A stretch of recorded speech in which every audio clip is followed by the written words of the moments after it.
Hello there, welcome back to another show. Today I'm going to do my final Malick video because I've done every film he's made so far. I've done a video on it, so I don't have to wait for his film with Jesus to come out. But at the moment, this is the last one that I have not covered. I mean, some of the films like Night of Cops and Song to Song I covered a while ago and they were shorter videos. But I'm not so keen about redoing them just now anyway. But I'm going to talk about To the Wonder, which I've not seen for a while, to be honest. But it is one of my favourite Malick films. It's one of the ones that no one likes. It's got this reputation as being like the start of Malick's sort of downfall, because then he made Night of Cops and Song to Song, which people didn't like as well as his earlier films. And then the idea was he did a comeback with A Hidden World. It's not so simple. It's just that Malick does his own thing, and some films are easier to deal with for people, and some films aren't. So that's more about what's going on than anything else. To the Wonder was a film that I always liked way more than Tree of Life. It was the kind of thing. It was like Tree of Life was when it got all the reviews, and then To the Wonder came out later, and it was like dumped. Unless it was dumped over here. I mean, I basically went to see my friend Gavin. We had to go up to Glasgow and catch a quick screening of it before it went off, because I was on for a week and that was it. It was gone after that. And this was like just after Ben Affleck's star had he'd made Argo, so he was very popular at the time. And I was like, okay, well, if there's any time to sell this film, it's now. And he was kind of. He was big again. He'd done Gone Girl. He had a career resurgence, and it was just this film that came out and just dropped dead, like critically and commercially. Was just gone. It was like the fans who had been annoyed by Malick said he'd lost it. The people who had been critical of Malick for a while said, here's the proof he's completely gone up his own a-hole, basically. That's not true at all. This is a difficult film, but it is a worthy film. What it's about really is human communication and what we do to ourselves, and what our perceptions of the world are, and how that affects other people, and how our hopes for the future and what they are, and how that reacts to our actual character day to day. So the film is it starts out as you see a movie and they have the romantic, they have the holiday where they fall in love with somebody, and then they come back and it's going to be happily ever after. Well, this starts out with the fall in love. He invites her to come back home with him, so he's obviously in love with her. She has a daughter, but that doesn't matter. She's French. So they moved from Paris to middle of Texas, really. And it's a culture clash. So one of the things about the film is, how tied are you to your culture? How much do you need your culture to be yourself and be happy, or as happy as you can be? And the whole thing is, the romance can only last so long on the goodwill, on the rush of romance, and on the shared kind of connection these two people have. Eventually they have to be able to talk to each other and move forward with each other, and they're completely incapable of doing that. Like, one's a believer, the woman's a believer. I'll get the actress's name because I can remember it. Olga Kurylenko. You've seen her in a lot of films. She's a believer, and Ben Affleck is the non-believer. So that separation to start with. She's talkative and full of life, and he's very quiet. Doesn't trust words. There's a kind of depression going on with him that's always there. It's always around with him, just a sense of depression, and just trying on with his life but not quite sure what to make of it. And of course that was called disinterested by some of the critics. And it's like, no, the guy's playing a depressed person. He's obviously fallen in love with this foreign woman who is full of life, and he's hoping that will be the thing that will get him over his hump of who he is and what he is and what his issues are. And it doesn't. It just doesn't. It's not enough for him. And it's like he has to kind of work on himself a little bit more, but he can't really figure it out. And she's kind of in this state of, she's had a bad marriage already, she's got a daughter, it didn't work out, she didn't speak very highly of her ex. But then again, you're never quite sure if that's reality or what that is, because eventually the daughter goes to live with her ex at a certain point and the daughter seems fine. So is her interpretation of what people are like in reality, is it a bit skewed by her emotions? That's the thing with this character, you're never quite sure how tied to reality she really is, like, ever. And because she seems to always be thinking, always trying to make sense and find some beauty in the world. And the Affleck character is so tied down to the reality of the world and what people are actually like. He's almost like he's been caged to the ground and he can't quite escape his knowledge of what people are like.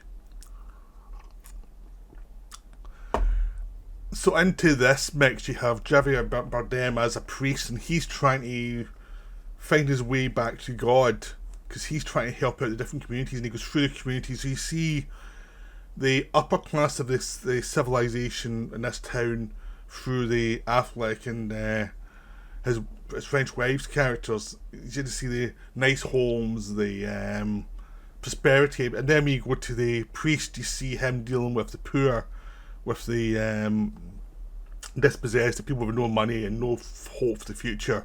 They're basically been forgotten about by society and are pretty much viewed as the scum of the earth by most of society. And he's trying to help them, trying to help them through their addictions and through all their problems. And he's thinking, is it worth it? Does he even believe anymore, or was it always just him talking about something, hoping to believe in it? And it's this idea of him trying to reconnect with his purpose, or wondering, was the purpose always a lie, and was it something he was using for his own reasons, for his own psychological problems? And it becomes this thing of him trying to deal with the dispossessed and the expectations of the church, which is kind of set up really for the middle classes more than the poor.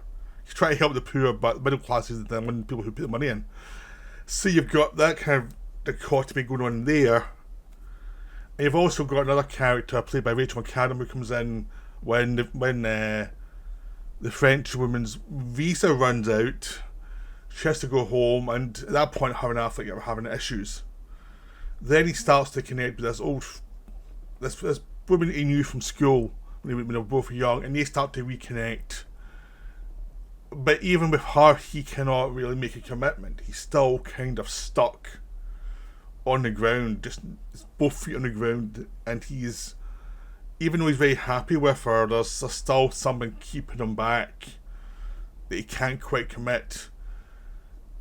And at a certain point, he splits from her, and she's really angry with him because to her, he's wasting her time of, well, if he wasn't interested to be serious, why would he lead her along, when in fact he's probably trying to work himself out. But again, it's film expectations of people have their own idea of what they want from life, and it's different from other people, and you can't quite grasp. You've got your idealism that blinds you from the reality of the person, because you've got your own needs for what you need, what your idea of wonder actually is, what your idea of what the thing you need is. And it may not actually be the thing you need. It might be something you're telling yourself you need, but it might be the problem. Because you're never quite sure, is Affleck's character tied to reality? Is that his problem, really? Because he's trying to escape it all the time. The McAdams character is very goal orientated, and is that her problem? She's not just letting life work with her. Is that the Oleg Kurakaya character? It's her idealism, the things keeping her back from actually looking at reality of people and actually finding a compromise with Affleck's character so they both can get what they want. Because the big problem with their characterizations of those characters and what they are is they can't see each other fully as people. They can see each other as what they want from each other, and they can see each other sometimes as who the other person is, but it's always tainted by what they're wanting from them. And the film is basically about, are you creating your own sense of, is what you're trying to get at the thing that's keeping you back? Is it the thing that's the problem?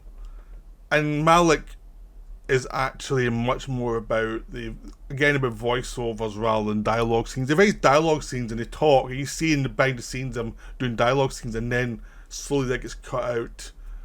And a lot of the time it feels like that's for the actors to actually get an idea of who the character is. And then sometimes the voiceover takes over and it gives you an idea of what they're saying isn't that important, because they can't find ways to communicate with each other. The whole point in this film is they cannot communicate. So Malick pulls out most of the dialogue, really, because it is a bit lack of communication, as a sense of, and you have to feel it always as this sense of lack of communication, this sense of they're in their own heads talking to themselves, but there's no one to counter it that will make sense of their lives. And it's about these people floating through their lives and not finding what they're wanting and not being able to process what they need. So it's a wonderful film. Like, that's the thing, when I saw it, I got it instantly, like what it was and the feeling of it and the atmosphere of the film. Because Malick is so good at atmosphere. He's so good at showing you things that the characters can see, but how do they take information in? Like, they can see the information, they can see the atmosphere of where they live, and you can have a sense of it affecting them, but they might not understand it. And Malick's very good at that, and that sense of accumulation of details that are almost drowning the characters as they're trying to reach for land. So it's a different way of going through what is basically a boy meets girl story, and they have problems.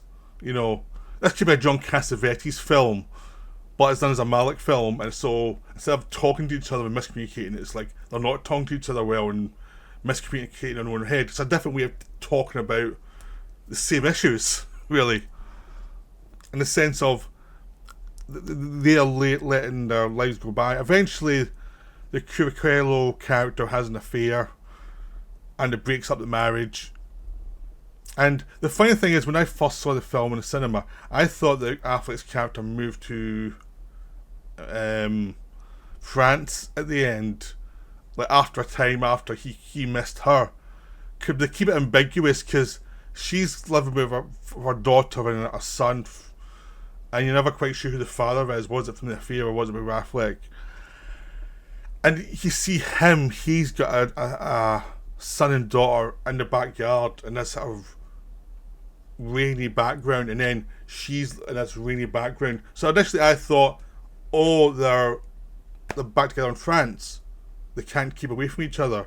But it could be they're both living in this kind of a bit more realistic life, but separate. He's his family, he's figured himself out a bit more, he's got a family, and so is she, and they're both a bit more damaged by life, but they're moving on. Or it could be he did move over. But I think it's much more they're separate. But when I initially saw it, I thought it meant they got back together, that they just could not live without each other. Because, I mean, the film is kind of, you can't live with them, you can't live without them, type of thing, where there is a sense of these two characters drive each other nuts, but they really miss each other when they're not together.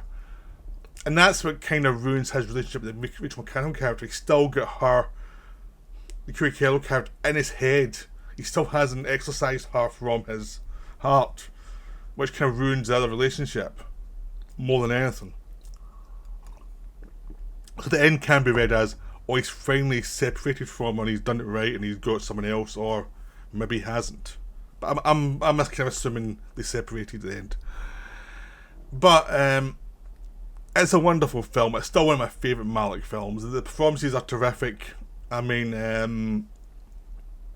Bardem is wonderful as this guy. He doesn't have that much to do, but you just get a sense from him, this guy in sort of quiet turmoil.